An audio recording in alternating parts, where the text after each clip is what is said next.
Okay, we're back. Drew here, thatanxietyguy.com. Billy Cross, Ooh, anxietyunited.com. episode 18. Episode 18 coming at you. A little change of scenery here. I'm going to sit on the sofa in my He's office. relaxing. I'm He's relaxing, relaxing just today. chilling.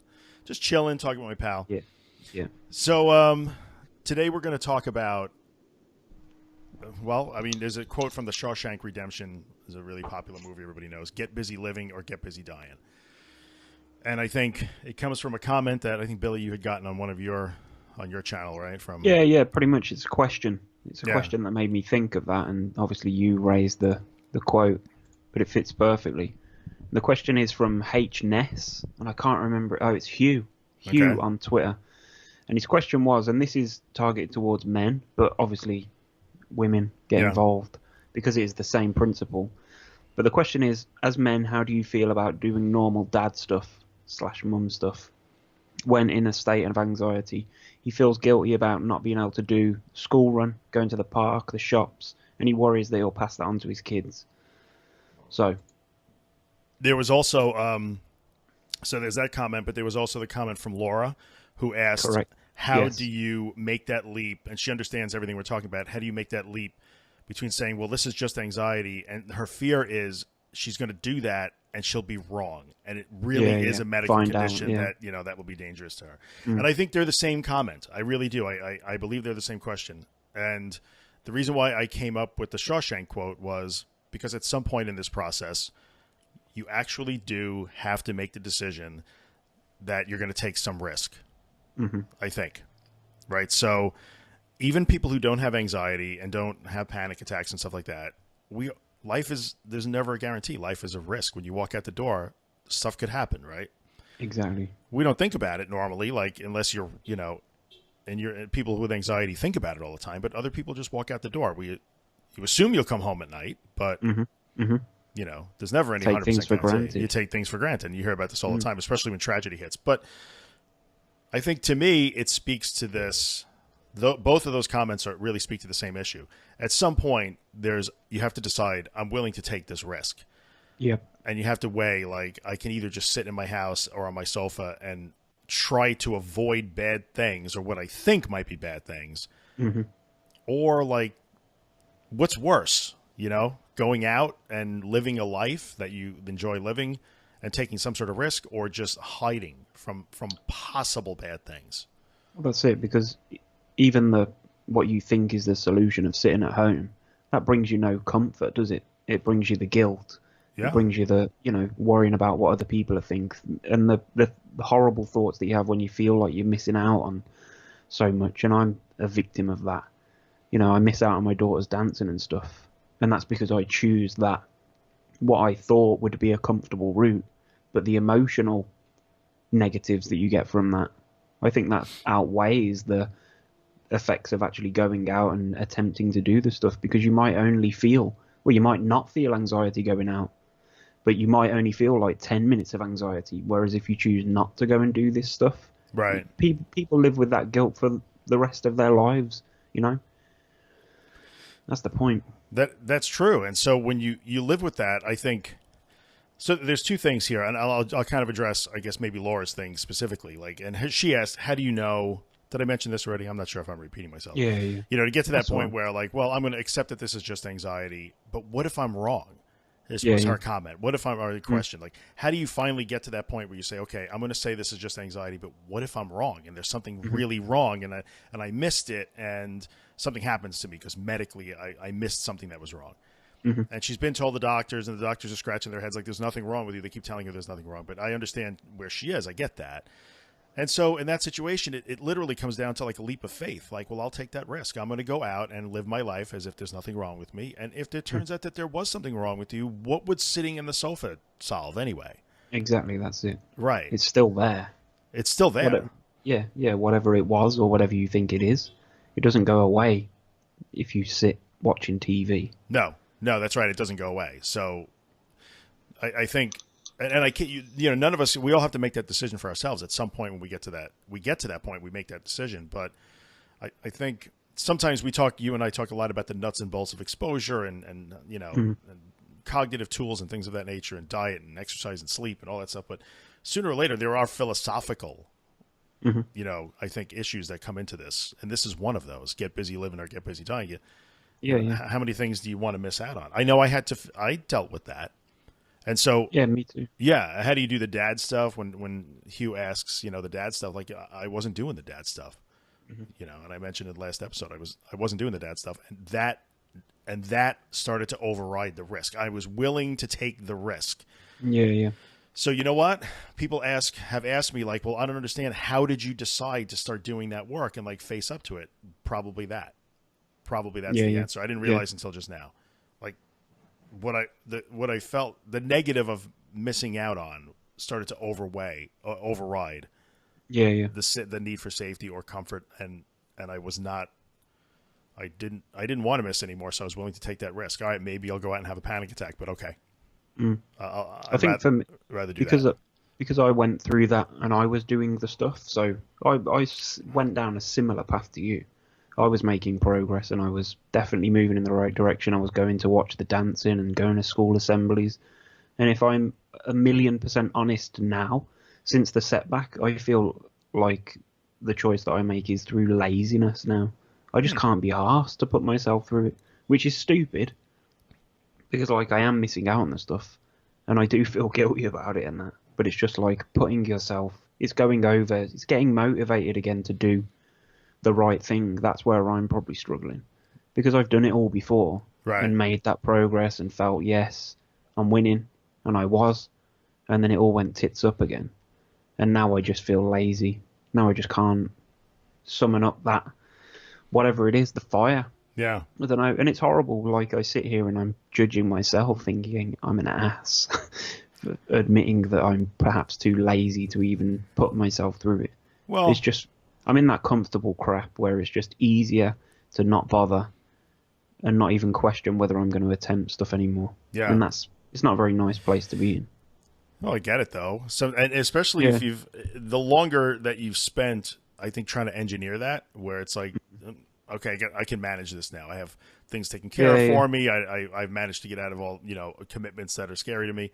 We can get complacent for sure. I wouldn't. I think one of the things that people really appreciate is that you're very open to share that sort of thing. So when you go on video and say, well, I kind of feel like I'm an ass. Like, Yes. you shouldn't. I mean, I think you're being really hard on yourself, but at the same time, I think we can all relate. I felt that way many, many times. Yeah, yeah. Like this isn't okay. This is so stupid. I used to think that Yeah, all the yeah. time. I was really down on myself, so I get it. Mm. So how do you address that? How do you decide? There's no, and I feel like I get asked this. I'm sure you do too. Like, how do you? People always say, well, how did you do that? Sooner or later, like there's always comes down to, but how did you do it? But how did you do it? Like, how did you decide to get out Yeah, of your yeah. house? Like, I don't I know how think you that, decide. yeah, for me, it was just, I don't know.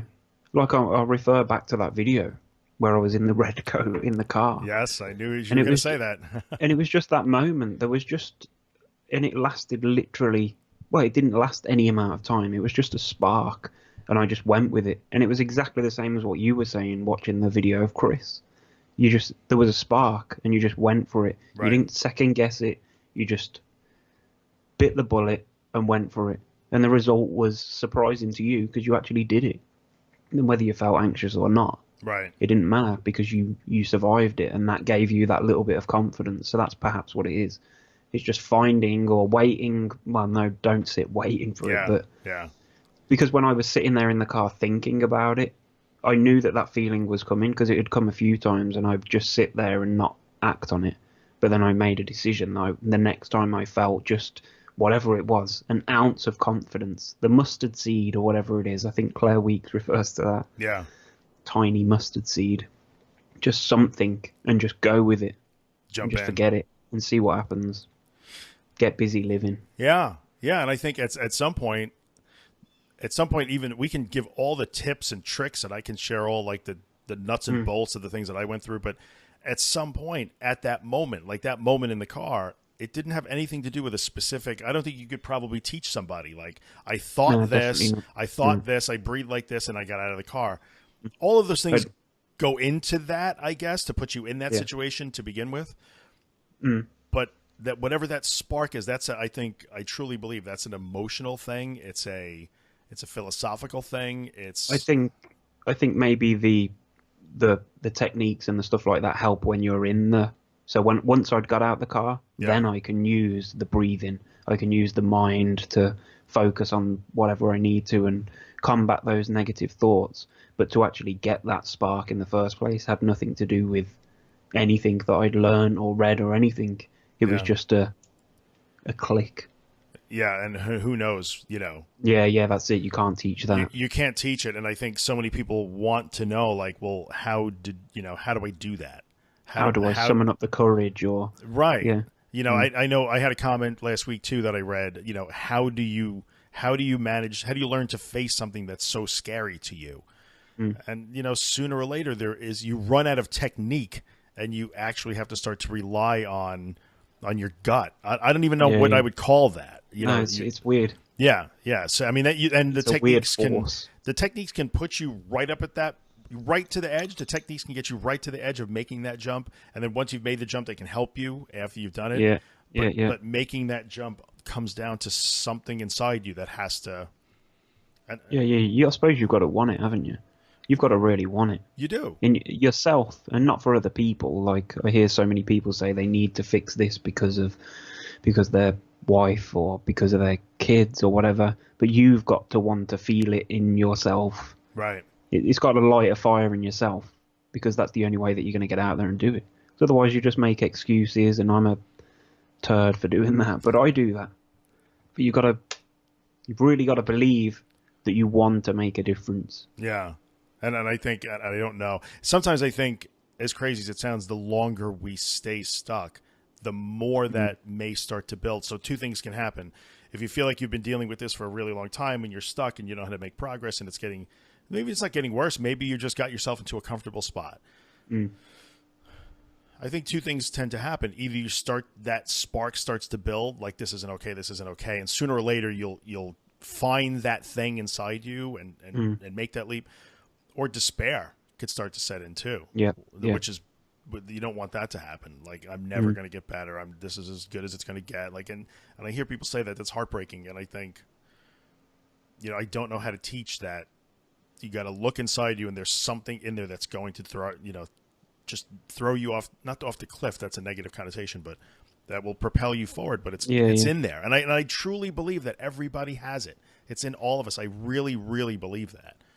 It has to be. Yeah. I think I've felt that despair feeling before, but it's only like I've felt it if I've not done anything for ages or if I'm having a really bad time. But all it really takes is just one thing where I've been brave, just one moment. I could have just stepped out the door or done whatever, but that's all it takes to sort of lift me out of that. And then you start believing again.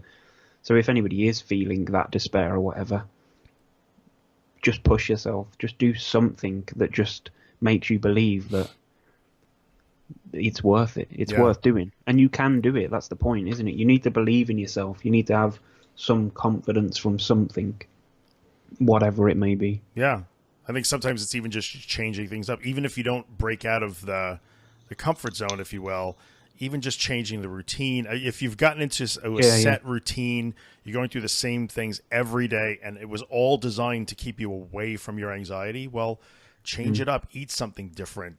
I don't know, get up earlier or later, or sometimes it's a matter of just changing or, trying to overcoming inertia. Part of it is. Yeah. I think. And these are hard. This is because you can't really, there's no concrete things sometimes behind it, but yeah, believing in yourself is a huge thing. And I think feeling competent. So sometimes maybe I've seen people who've said, even though they're still maybe stuck at home or whatever, they're unable to work, they will start taking up hobbies that challenge them. I don't know, maybe try to learn to play a musical instrument or try to learn a new language or something. These are things that you can do without getting out of your comfort zone if you need to. But to start to build a feeling of competence in something. Yeah, you build a birdhouse, do something that is an accomplishment. I think that's another thing that starts to help, because your confidence can erode away also. And then you could lose your confidence. You could start to despair. You could feel like, what's the point? You start to feel hopeless or helpless. And those are recipes for depression. So I think this is why at some point that spark in your gut, that fire, whatever it is, it's never fully goes out. You just have to try and find a way to Yeah, find you've it. got to try Yeah. and ignite it. That's it. Just do whatever it takes. Yeah. There will be something just to make you feel worth it. I guess that's the thing, isn't it? Like you say, build a Yeah. birdhouse, and when you finish building that birdhouse, you're going to have a sense of accomplishment and worth. It's something. You did something. Yeah, yeah. Yeah. And sometimes it has to be little tiny things, organize your sock drawer. I don't know, clean that room that you haven't been cleaned for 2 years that you keep saying you want to clean. Whatever it is, make some sort of accomplishment. I saw a video not too long ago. It's one of those things where it's like one of those videos that just gets passed around on social media. And it was like some U.S. Navy admiral giving some graduation speech. And it starts with, if you want to change your life, start by making your bed. And that's like the title of the video. And people watching may have seen this. It went viral. And I listened to the guy give his speech, and it was pretty good. And as funny as that sounds like a clickbait title, it literally is how he started his speech. If you want to change your life, start by making your bed. Because then you will have started the day with an accomplishment. And it had a very military vibe to it, and the way they do it in the military. But you know what? There's actually wisdom in that. You will start your day having accomplished something. Yeah. So I'll pass that along too. If you feel like you can't find the spark, or you can't find that thing that makes you want to get busy living instead of just waiting for what? I don't know. Get up and make your bed if you don't already do it. Start with that. Maybe that's something. Start to build some sort of feeling of competency and confidence, and to get you to that point. That's it. I think that's what it's all about. You mentioned something too, like you have to feel like you're worth it. I think, you know what I would say too, and I feel really strongly about this sort of thing. There are people who live through absolutely atrocious experiences in this world. Yeah. I mean, literally abuse and rape and horrible child abuse. And there are people who are prisoners of war for long times and held hostage, and people who literally are close to starving to death every day. And those people get up every morning and still somehow manage to get through a day. Yeah. And many times get out of those situations and survive them and thrive. So this is not a political thing, but here in the U.S. we have a U.S. Senator by the name of John McCain, who he's been there forever, and he's an older gentleman. I've heard of him. John McCain. I mean, John McCain has an amazing story. He was a prisoner of war. I mean, the man lived just an atrocious thing that would, you would think, I can't possibly survive that. But he adapted to being a freaking prisoner of war. He was held against his will by the enemy for however long it was. Unfortunately, I don't know his exact story. And he is now a U.S. Senator. So, I mean, come on. That is what is inside a human being. So when you think, that's it. Yeah. So, you know what? Maybe you feel like your anxiety and your panic and your agoraphobia is really strong and powerful and scary and horrible, and you don't want to face it. Well, I would say F that, because, inside every human being is built in whatever it was that got John McCain out of a freaking prisoner of war camp into the U.S. Senate, for Christ's sake. So he's no better than me or you or anybody that's listening, Hugh or Laura or anyone else. So take a lesson from people who live through freaking atrocities. Tornadoes wipe out homes. Hurricanes wipe out homes and entire villages. And yet 10 years later, those people are still alive and rebuilding things. So really, like, is your panic so horrible that you want to hide from it? Yeah. You know what I mean? So there. That's perfect. Maybe there's a little rant, but No, but the initial reaction from people that are watching this is probably like, oh, he's belittling my anxiety, saying that he had to deal with the worst. But that's not what you're saying. No. What you're saying is that the human mind and the human body can get over anything. That's what he's saying. Virtually everything. And if they can do it, then why can't we do it? That's exactly right. That's the point. And I'm not saying, no, I'm not belittling anything. I'm trying to put it in some sort of respect. And I live that too. I mean, if you watched the last episode, go back and watch episode 17 if you didn't. I tell you the whole story of what I was through. I'm not belittling anything. But in the end, let's be realistic. You may have panic attack number 700, none of which has put you in a grave beforehand. Or maybe you won't. But, you could also have a tornado or an earthquake wipe out your entire, everything you have in the world, and you would get up the next morning and start rebuilding your house stick by stick. People literally suffer strokes and brain traumas, and learn to speak and walk again and things like that. So, I mean, that's where I got, you know what I'm trying to do? I'm not trying to belittle anybody. I'm trying to inspire people, and I'm trying to tell you, like, that's where I got some of my inspiration. Exactly. Even to the point of sitting in my car some mornings and looking at the people around me and thinking, I remember sitting in the parking lot of a diner near my house one morning and just sitting there in an anxious mess and looking at people who parked their cars, got out, and went into the diner to have coffee or breakfast or whatever. And you know what? Everybody looked like shit for the most part. It was it was early in the morning. They had bags under their eyes. Nobody jumped out of their car with a spring in their step and a smile on their face. Everybody was dragging ass, probably going to breakfast and then to a job that maybe they didn't want to go to. And I looked around and looked at those people and said, they probably feel every bit as bad as I do right now. That guy might not have slept. That woman over there might have the flu. I don't know, but she's not hiding in her car over it.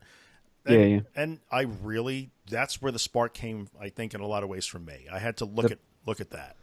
The perspective for me is, I wish I had that view that you do. But the view for me is, if I was sitting in that diner car park and I was looking at them, I'd be pissed off at those people who were able to go in there. Okay. And that's the negative view that I would have on them. Like when I'm sitting outside a supermarket and my missus goes in and I'm sitting there, I'm thinking, like, how? Yeah. How do they just get out of their car and go and do that stuff when they probably are feeling as shit as I am? But, like, how do they do it? So I prefer your method than mine. Well, so this is good. This is actually a good little point here. So I will look at those people, and to me, they were models for me. Like, I will let them model what I should be doing. And I'm not going to say that it made me say, like, oh, I'm fine. It wasn't like an instantaneous turnaround. No. For You're saying that you're no worse than them. Right. And it was, and you know what I realized was they probably feel every bit as physically bad as I do, or maybe not. I mean, they were all not in a panic. I understand that. But in a way, they all had bills coming through the post. Right. They were living the same stuff that I was. So here's the difference. What I saw was two things. Number one, the difference is when that guy who gets out of his car and drags his ass into the diner to have coffee and then go to a job that maybe he doesn't like, he has stress. He doesn't like it. He's sleep deprived. He might be a little under the weather. He might physically feel beaten up or old or whatever, out of shape. But he doesn't interpret that as danger. So to me, I thought, well, that's the difference between me and him. Like, my interpretation of this is, oh, I got to run from this. His interpretation of this is, well, this sucks, or no interpretation. He just does it.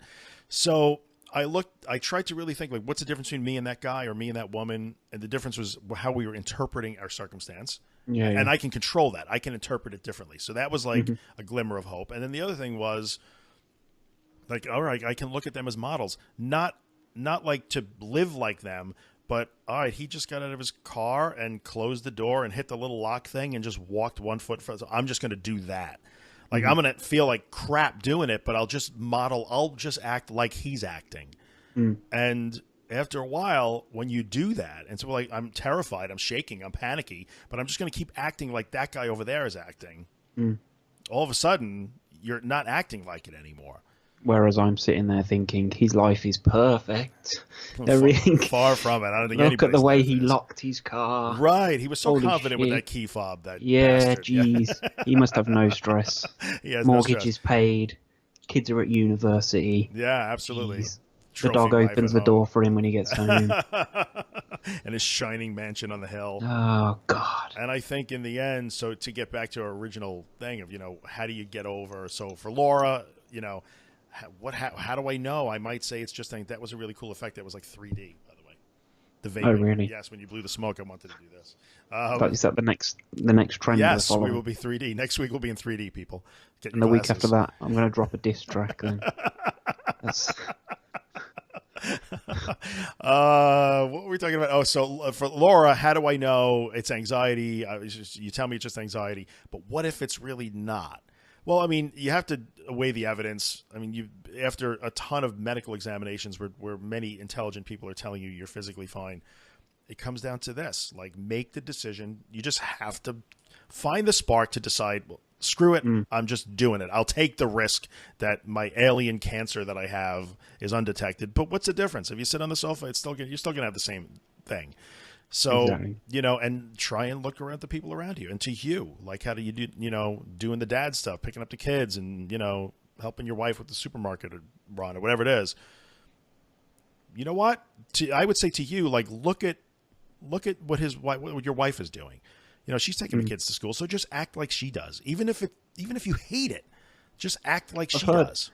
The act thing. Where As do you if. stand on the act thing? I'm a big fan. As in, yeah, I was going to say because it is almost like taking on an alter ego in it. It's like just being somebody else, just pretending to be somebody else, and just.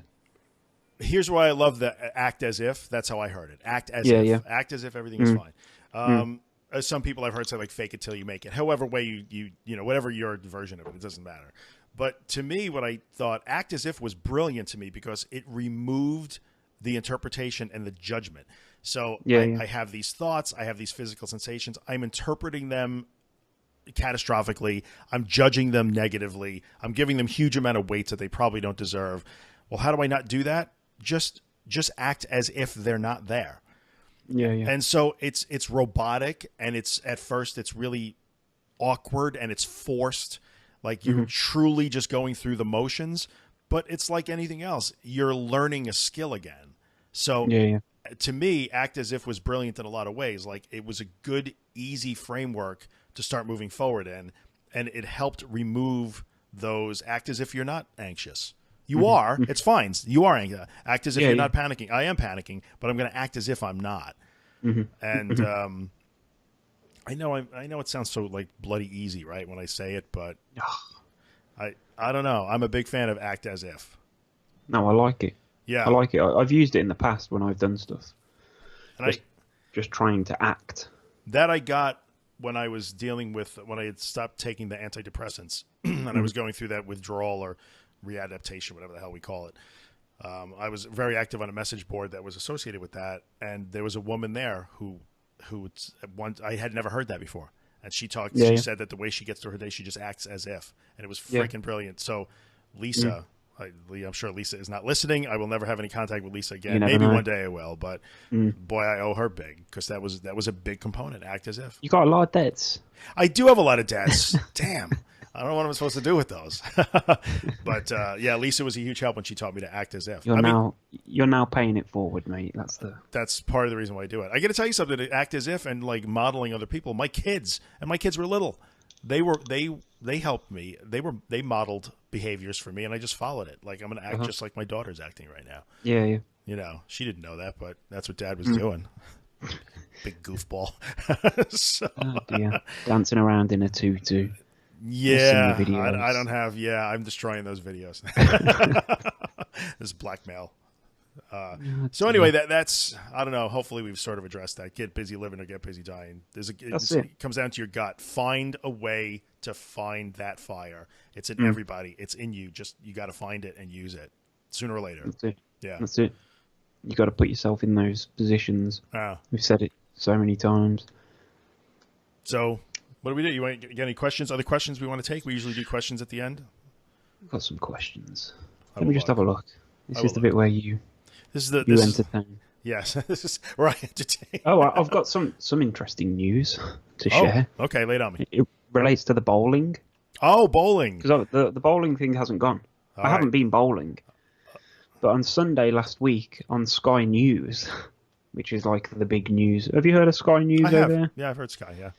There was a big news alert at like 2:30 on Sunday afternoon that the bowling place in Nuneaton, which is where I would have gone, right, had been locked down because there was a guy with a shotgun that had taken 2 freaking hostages. Seriously? Really? Seriously, yeah. And it was all over the news for like 4 hours. That's why I didn't go bowling Sunday. So that's cleared that one up. Wow. Okay, thank you. This is why you didn't go bowling that day. Yeah, I was going to go that day, honest. That was the one day. Someone keeps asking about bowling. Olive, I think. Olivia keeps asking. Yeah, she keeps asking about the bowling. I do want to go bowling. My wife went bowling last night with her mate, but I didn't go. There you go. Just in case. I'm going to look on my YouTube while you're looking to see if there's anything else. Okay.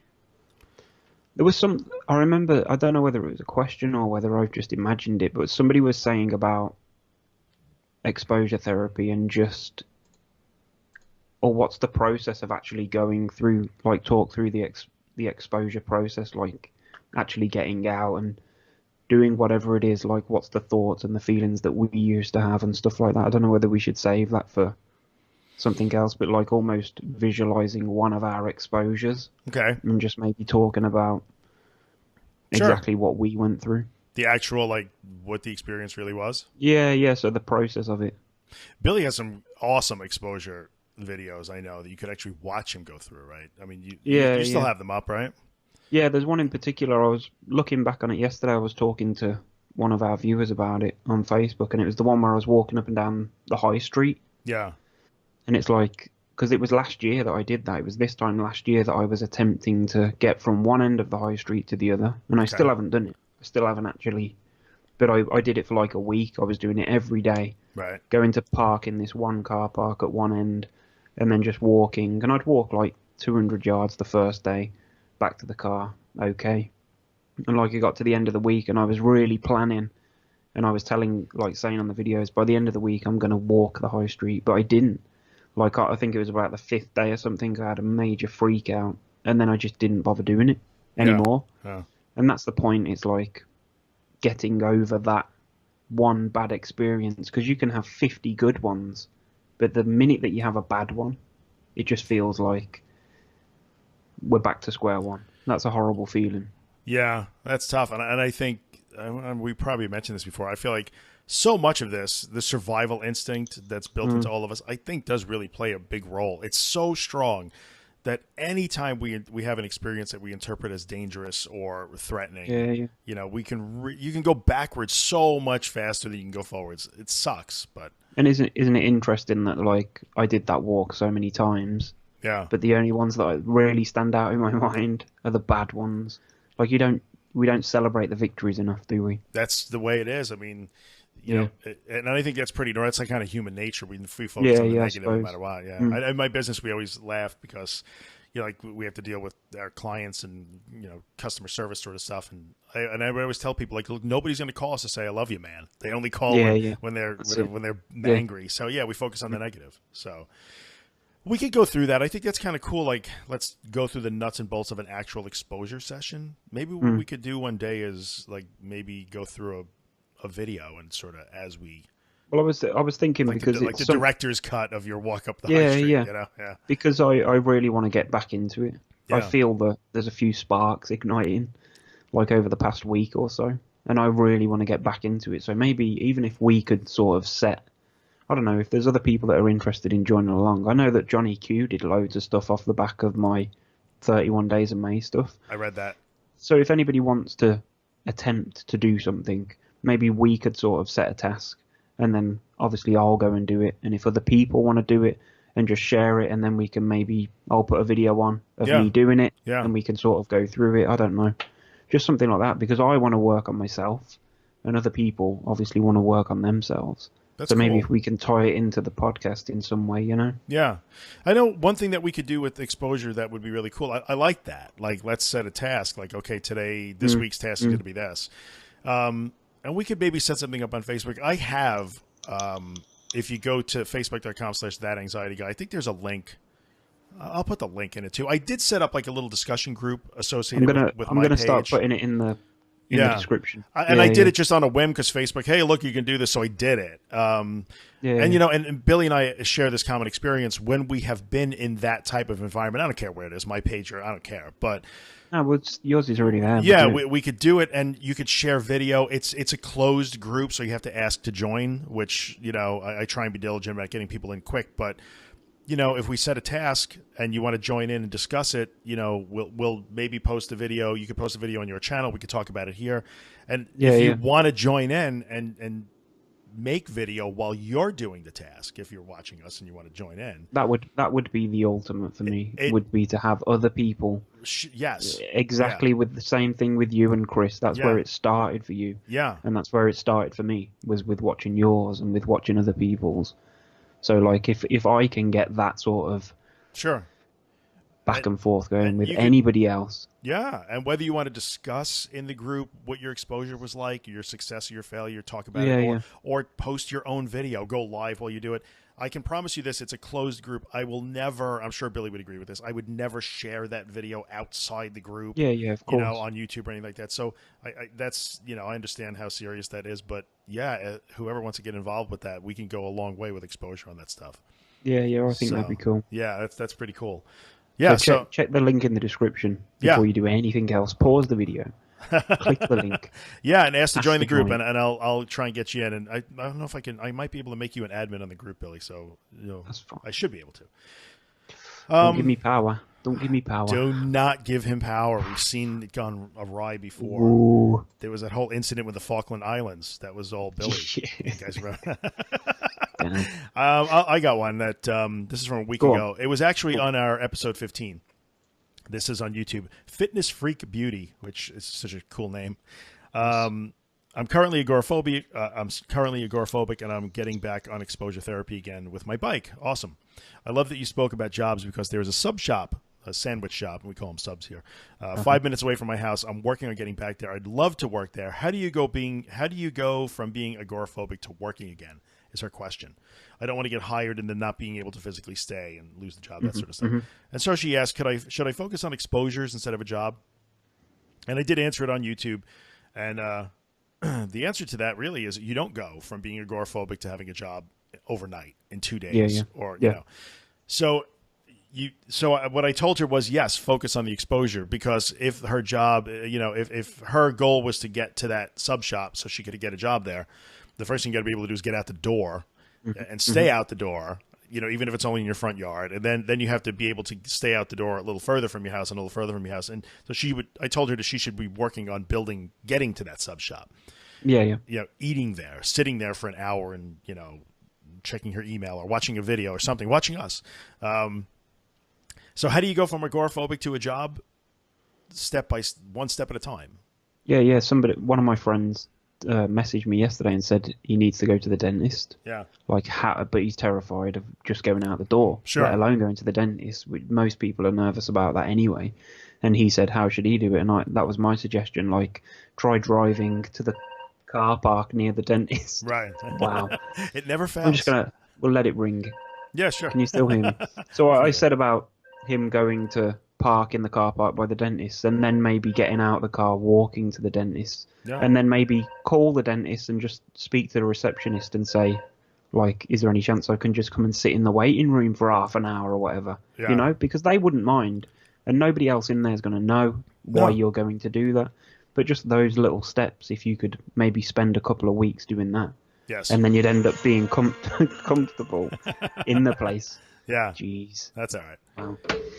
And that's really good advice. So and how do you build? Probably my mate saying, "I can't believe you just mentioned that." Yeah, come on. My dentist called and kicked me out of the waiting room. Yeah. But that's how you build any of these tasks. So if you're stuck at home and you have to go to see the dentist or the doctor, or you want to get a job, you build them step at a time. If you can't even get out of the house, don't worry about the dentist. Just work on getting out in your front yard. And although people might think, oh, well, great, once I've done that for a month, I'll be able to go to the dentist, but nowhere else. But it doesn't work like that, does it? Once you can actually go to the dentist, you'll notice that you're able to do so many more things. That's exactly right. That's exactly right. There might be people that say don't focus on just doing one thing, but if you can master that one thing, if you try something else, you'll notice that because you could deal with the feelings doing that, you can now deal with the feelings doing this, that, and the other. Yes, that's true. In fact, I had in that discussion group on Facebook, facebook.com/groups/tag forum, I think. Anyway, but who wrote in there? Stick with me for a second here. In that group, I had somebody who posted about that she was having problems getting to the doctor and the dentist, and she started she grouped them all together. It was a really good post. Yeah. Did you see that? Yeah, I really liked it. And she decided she would group all the things together, which was great. And once she was able to do one, it was easy to do the other. I think the point is, if you do it one step at a time and rebuild these things one little piece at a time, you'll build competency in other areas too. So and if you get involved in a discussion and like this sort of stuff in the group or commenting on our videos and reading other people's comments, you'll get some inspiration, I think, from other people. it's possible. Yeah. She was a basket case thinking about going to the doctor, and now she was like pretty comfortable going to the doctor. Uh-huh. So there you go. Uh-huh. I love that stuff. There you go. Got any others that we want to address? Here's a good one from Paula off YouTube. Is it possible to overcome anxiety if you're taking medication that contributes to your mental health issues without coming off it? It's an interesting question. That's Or is the key to try and wean off the medication first, or can you overcome anxiety whilst on medication? Sooner or later. Yeah, is it just masking over the problem? Do you always sort of go back downhill when you come off it? Or can you stay on it forever? I think sooner or later we're gonna have to talk about this whole medication thing. It's gonna have to. We're gonna have to do a medication episode or episodes. So she's taking medication that is contributing to her mental health issues, which can happen. Like there are medications that are solving certain problems. Look, every medication has some sort of side effect. Everyone. So maybe she's taking something that's actually making her feel anxious or making her feel depressed. And there are medications that'll do that. We talked about act as if. I can say from firsthand experience when I was dealing with when I stopped taking antidepressants and my brain was readapting to life without them, and I was just a neurotransmitter mess. Yeah. All that, which was similar. So, there's nothing I could do. I couldn't stop that from happening. Yeah. It's just a biological condition. Same thing as if she's taking these medications. I just had to, accept that it was there and act as if. I couldn't make it go away. I just had to learn to not let it rule me. So, I know that's kind of a crappy answer, but I'm not accepting it. Come on, try again. You're killing me. It's hard to say if you have to take the medication because there's some medical condition that you're addressing. See, I read the question differently to you, but that is exactly what the question is. But I was thinking that the question was, if you're on, say, antidepressants, can you overcome anxiety whilst you're on them? That's a different question. You know what I mean? Can you actually overcome anxiety whilst on antidepressants, or do they just numb you to not feeling it, or what? I don't know. I've never taken them, so I have no experience. I have with antidepressants. Tremendous amounts of experience in that area. Yeah. And my experience was initially overwhelmingly positive because I thought it was the greatest thing ever, and then overwhelmingly negative at the end. So I've been on all points in that spectrum, but I think that's for its own show for sure, or multiple episodes. The quick answer, and it's my opinion. This is just my opinion. I do not believe that you can fully get past these issues while you have some chemical shield in front of you. Because even in the end, and I know many people who are taking these medications, who have taken them for years, who are tolerating bad side effects because they think they have to. Yeah. Or people who are taking like benzodiazepines, Xanax, what we call them, Xanax or Prozac, or Valium, or Ativan in the U.S. I don't know what you call them in the UK, but tranquilizers. The sedative, diazepam. If it ends in AM, it's a benzo. So if you're taking one of those, I know people who take those and have taken them regularly for years and years and years that still can't leave their homes, and they have crippling panic attacks. So those medications are no longer working, but they're still taking them because they're crutches or their safety behaviors, their rituals that they have to follow. So my opinion, I don't want to get too deep into it now because it's just a quick, but quickly, my opinion on that is no. At some point, you've got to leave that crutch behind. Yeah. You have to leave it behind. My opinion is that I need to learn to read the questions properly and understand them. Well, but you know what? That's a good question. Her question was good as asked, but your interpretation is also a question that I know we get. So there you go. Right. Yeah. Do you have any others? I don't think I do. This is from Kate. She's working on exposure therapy. Every time she reaches a point, the thought process goes from calm to I need to run, or don't do this, or oh my god, I'm stuck at this traffic light. What would be a good technique to use so she's not white knuckling it and panicking the entire time? She wants exposure therapy to count and not just be a ball of panic that doesn't get her anywhere. Okay. So it's the interpretation, isn't it? It is. It's the interpretation and the expectation of what exposure is supposed to do. Yeah, You yeah. know, we've said this many times. Exposure isn't going to make your panic go away. In fact, exposure will make you panic, especially in the beginning. The object of the game is not to make it not happen. It's to let it happen and not care. That's my answer to that. I was just thinking like the differences between a planned exposure and an unplanned exposure. Sometimes I don't think we've ever talked about stuff like that. We like have not. Your missus takes you to go shopping one day, and then the next day you plan to just go and sit in the supermarket car park. Right. I wonder what the varying differences are between how you Planned and unplanned. maybe. Yeah, yeah. You know what? I think maybe the forced stuff would probably be. Go on, what was you going to say? It depends on what it is. I think unplanned, if you're stuck in your house and somehow or other circumstances propel you to get in a plane and fly to another city, that's a tough one.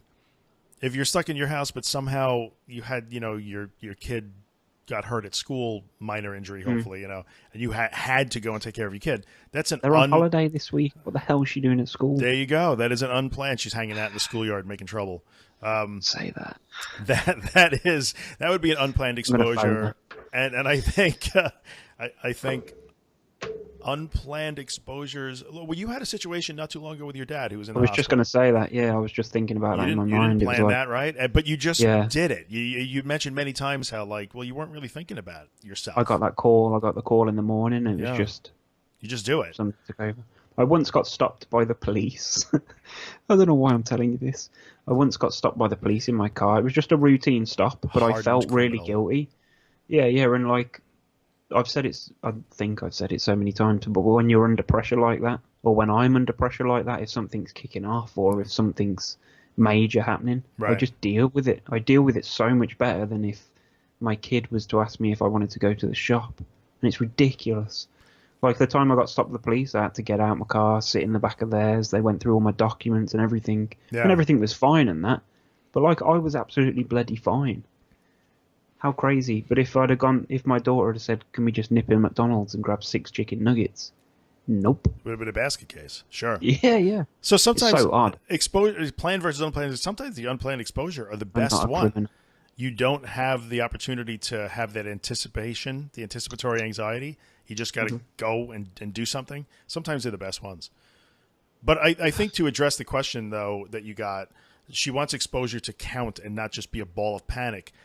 Well, you're supposed to be a ball of panic. So if you are pushing yourself to do something that makes you panic, you are actually doing it right. Yeah. The goal of that exposure is to teach you that you do not have to be afraid to panic. So, sorry, but the goal of the exposure is to be really uncomfortable. So don't get stopped by the police. Go in McDonald's for chicken nuggets. Well, it's always the bad news, though. So that you are supposed to be a ball of panic. You are supposed to be uncomfortable. Yeah, I know exactly. that sounds a little bit like sadistic of me, or that I'm suggesting that people should be. That's the only way that you can learn, though, isn't it? But the goal of the exposure is to be uncomfortable, so you can learn that you don't have to be afraid of being uncomfortable. So we've said that hundreds of times. I'll keep saying it. Yeah. On the 31 days of May, when I was doing the walks and I was feeling great, nothing.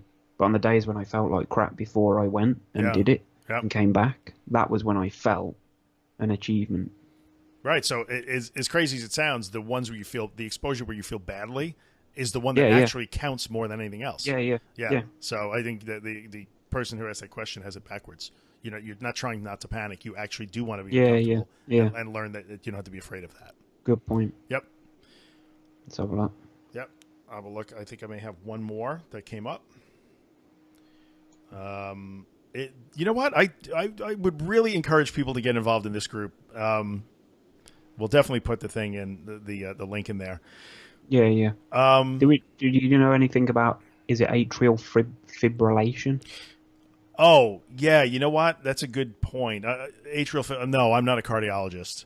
I know about premature ventricular contraction because I have them, and most of us do. AFib is a different thing. It was a question from Mary, just saying, do you have any suggestions how to deal with health anxiety when you have health conditions that aren't caused by anxiety? Right. Oh, she has AFib. She has AFib. Heart can go crazy at any time, any place. Having a hard time to manage the fear of possible AFib episode, and it's causing her to avoid so many things. But that's because you can't really suggest how to fix it if you don't know what it feels like, I guess. Well, Agree? yes. And I think You left me hanging then. I no, thought, no, oh God, no. I didn't leave you hanging. what have I said? I was also reading. Those are real concerns. So here's the bad news. Sometimes we can't engineer everything bad out of our lives. So a real medical condition is a real medical condition, and yeah, atrial fibrillation I'm sure is scary. I don't have a direct experience with it, but I know there are professional athletes that I've known have been diagnosed with it that had to end their careers over it. I think it's manageable. There's probably medication and whatnot. I'm not going to I'm not talking about the ins and outs of AFib, but yeah, it's disconcerting. It's scary. It's I suppose maybe upsetting. separating the two. Yes. So anxiety is anxiety, Yeah. But I think way it's probably reasonably natural to be anxious about possibly having an atrial fibrillation episode. I mean, well, look at me when I had a cold a couple of weeks ago. It's a thing. Yeah. I don't. There's no magic bullet that somehow gets us around feeling badly about real medical conditions. They're real, and sometimes and having anxiety about them. I think the best way probably is you have to separate. What anxiety are we talking about? Is it anxiety about being anxious, or it is anxiety about, in her case, having an irregular heartbeat? Yeah. The irregular heartbeat one is normal, like welcome to being human. You will probably have some anxiety over that. I would. I think you would. We all would. But there's a difference between that, which is an actual concrete thing that you would that you do want to avoid and you'd be anxious over, versus I'm anxious just because I don't want to be anxious. I don't want to panic. So you have to start you have to separate them. You're right. That's probably a weak answer, but I think it's probably accurate. We'll take that one. We'll take that one. But it leads me to another one. I had somebody actually get a message on Facebook, and I think it was also talked about in this group a little bit, vision issues. Again, the nuts and bolts of the vision issues I don't want to go into that much because I'm not an expert at that stuff. But when there are real medical conditions, I mean, also, I don't want to say this. I'm not going to say what I was going to say. Vision issues. Vision issues, yes. So same situation. This person has developed some actual vision issues. There are real things that could be wrong with your eyes. My eyes don't work. I have the worst vision ever. But said that. Floaters and color problems and things of that nature, there's real things that can happen. And not some of it could be exacerbated by anxiety, but some of it is not. So it's really hard when you have those actual conditions to separate that. We need to do a video on symptoms, like probably digging down into each, because I get the vision stuff. I get the vision stuff bad sometimes. It doesn't seem to bother me as much anymore, but like floaters and just weird peripheral vision, seeing shit all over the place. Sure. I get all that stuff. But and I've had eye tests and stuff, so I know that if there was anything, then they would have picked up on that. And an eye test isn't that scary. No. Like I've had eye tests at home where what are they? Optometrists. The optometrist, yeah. Wow. Well done. I'm good. Yeah, thank you. They've come to the house and like put all the lenses in and all that kind of stuff and do the tests. And is it glaucoma? Glaucoma, yeah. Jeez, I am full of it. I'll put this dictionary away. You don't need it. Yeah. Yeah. So yeah, I've had that. So if you do have visual issues, you can get eye tests at home. Yeah. If that would, but I mean, it's not ideal because ideally we should be going to the opticians. Yeah. I can think of the difficult words, but optometrist. You should be going there and you should be having it. And I've had eye tests in store before, but like I don't know, it's probably about a year ago I had one come out, do all the stuff, and everything was fine, and that kind of put my visual issues to bed. But yeah, I think, and plus you can have vision issues that people without anxiety have the same issues. Yeah. Floaters and flashes and things, especially as we start to get older, our eyes sometimes do funky things. Something else. This is like nobody's mentioned it, but like night terrors. There's probably people that get that kind of stuff. Probably. But I get a lot of stuff where I wake in the night and I see like people. I've had stuff where I've woke up and there's been people standing next to the bed. Like I've kicked out and jumped out of bed before and stuff like that, like real crazy. Like my missus thinks I'm a nutter. Like she'll wake up and I'll be like standing over the other side of the room and she'll say what's up and I'll just be like, oh, there was just somebody standing there. Well, Obviously, there isn't. That's not anxiety. That's your house is haunted, dude. You might Yes. want to move. I'm not sure. Yeah, thanks. Just Put me at saying. ease. Yeah, we'll have Feel better now. a whole discussion on ghosts. No, I mean, No, but it is because like within a the split mind is a second, powerful thing. Yeah, exactly. Exactly. And sometimes that's a carryover from dreaming. You know, you're sort of awake, but you're not really awake, kind of thing. Better not be ghosts. Sure, they're not. No, they're definitely not ghosts. Shit. Those are your ancestors from Valhalla. There Yes. to Isn't that a inspire log flume? Valhalla's a log flume in Blackpool. What else can I say here? I'm just going through the group a little bit. Go for it. Oh, atrial fibrillation. Maybe it was the same person. Mary. Mary. Yeah, okay. There you go. There you go. See? This is Jackie who talked about going to the doctor. Anyway, now I'm just scrolling through Facebook, and that's boring. Donna, who says, I was still listening. Oh, people who make it all the way to the end. We're up to almost an hour on this one again, too. That's brilliant. You know I what? love the hour-long episode. The hour-long episode. We put out more television than like Friends. Seinfeld was a half hour, and that guy made millions doing that. We're doing an hour at a time like it's nothing. Some people moan that we have one advert at the start. Come on. How many ads were during Seinfeld? Well, Donna was still listening, and she posted, and there you go. I was still listening. Thank you, Donna. We appreciate that. It's funny because I looked at my YouTube stats. We were talking about the app on my phone. I never look. And I saw that the average view time was like 21 minutes. And I'm thinking, well, people are bailing then because we're doing 40 and 50 minutes here, man. Yeah. So, but no, that's pretty good, mate. That's pretty good for him to get that freaking far. I guess. Especially with the rude guy on the right. But I see we got a lot of mileage out of the rude comment. That was so funny. All right, I think we probably summed it up here. Get busy living or get busy dying. Find it in your gut to like, just find that shit because you have it. It is there. Just do it.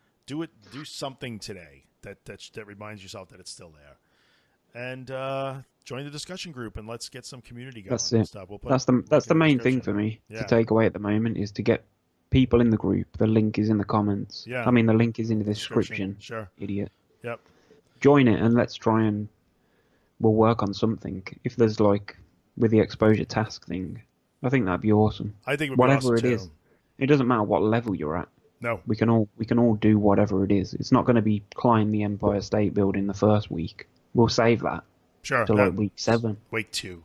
7. Yeah. You're very lenient. I was thinking week 3 tops. But it's really cool. I would encourage people to do it too because there's a lot of inspiration to be had. I will say this about the group before we sign off, I guess. Hey, it's my group. And in this case, I am not going to let it become a symptom fest. Sorry. Exactly. I'm just not. Yeah. So I understand we all need reassurance sometimes, but this is all about encouraging each other and inspiring each other and cheering each other on and commiserating when we have to, which is normal. We do have to do that. Mm-hmm. But I like to focus on moving forward as opposed to just sobbing about being stuck. So yeah. And I think we're off to a good start. It's a good group of people, so let's join us. So let's do it. All right, peeps. Thanks for tuning in. Are we out? We're done. We're out. We're done. We'll see you next week for episode 19, and we'll figure out 2 minutes before we go on the air what we're going to talk about like we usually do. This is it. I'm looking forward to it already. Seems to be working out pretty well, though. I love it. Maybe Podcast day is the best day of the week. I'll have a different background next time. I'll sit in a different room. I don't know. I feel like I need a change of scenery. Maybe. We'll think about it. You have a good setup. All right, guys. We'll see you next week. Thanks for tuning in. Cheers.